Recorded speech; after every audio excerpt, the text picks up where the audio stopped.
I'm not someone who's like, well, I don't want to pay tax. I love the U.S., but I don't like the tax rate, so I'm going to begrudgingly leave. Like, you couldn't pay me to live in the United States. If tax rates were negative 5%, I would not live in the United States.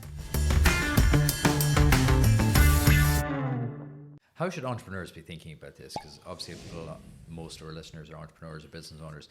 How should they start to think about this now? Because we chatted over coffee and you were saying like a lot of average people should do more. What does that mean? Well, I think people should be prepared for the world changing. So, I mean, my story is I have 5 different passports, potentially might work on a couple more. Maybe at some point I'll decide, I should be Irish, and that'd be something that I'd be very proud of. But some of the passports are more strategic than others. I like some of the countries. I spend time in some of the countries. Some of them are just strategic. Make a donation to the country. Hey, that's a form of tax and builds the country. And some of those countries, like a St. Lucia, you get a passport, $100,000.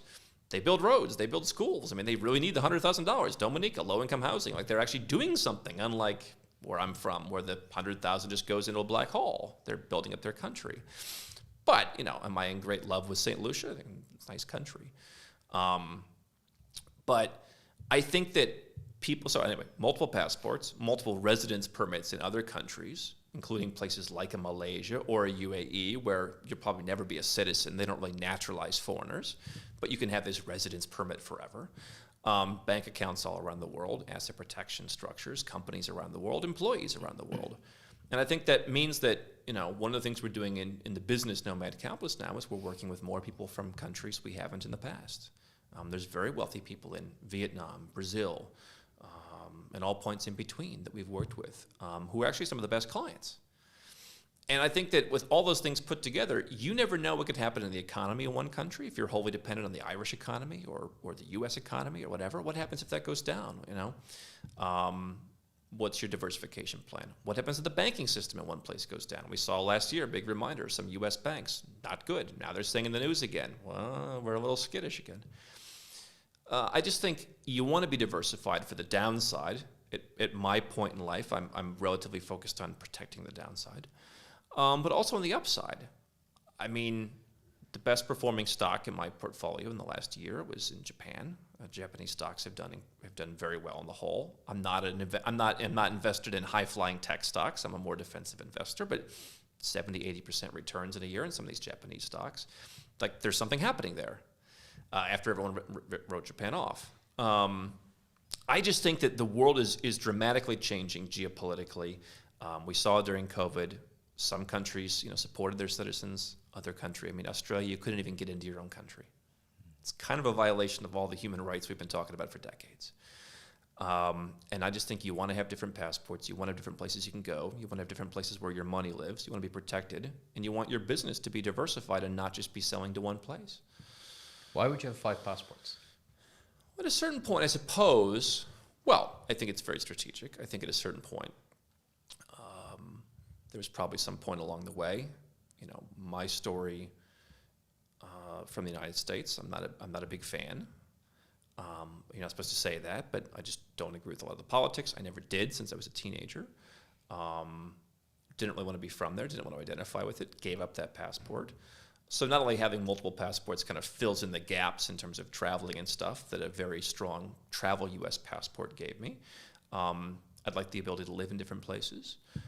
I'd like to have, if BRICS becomes the big thing, how do I go and leverage that opportunity to give my children potentially? I can pick which ones my children get. I've said, if you were going to give birth somewhere, I had a girl who works for me. I was not involved with this at all, didn't know about it until it happened. She gave birth in the U.S. to a child. Now the child's American. That child has that opportunity. I said 18 years from now, I'd rather be Mexican. I think they're going to really turn things around. It's going to be faster growing. If you already have money, as her husband does, I'd rather have a Mexican child. And if you give birth in Mexico, your child's Mexican. So I look at it as what could happen in the world, what's going to happen in the next 50 years that I'm alive, what's going to happen in my, what's going to be my legacy.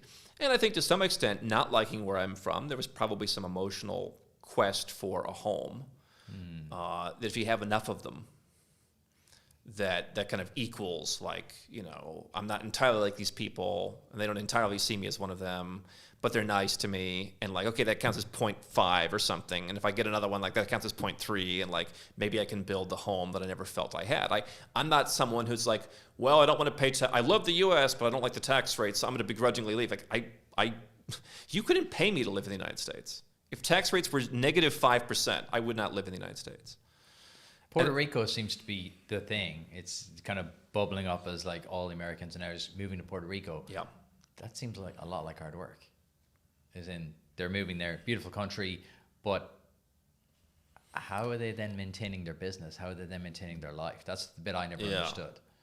Well, for Americans or for non-Americans? For Americans, yeah. I guess technically we talked about once, if you get some U.S. immigration status, could you move to Puerto Rico and get this good tax deal? And I guess the answer is yes. It still comes with a regulatory burden, by the way. That's what scares me more about the U.S.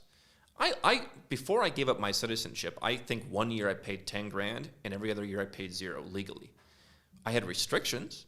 So like my original apartment in Kuala Lumpur is owned by a company of mine.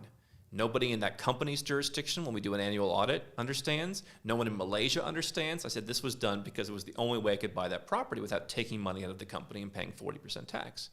So it made sense for U.S. tax.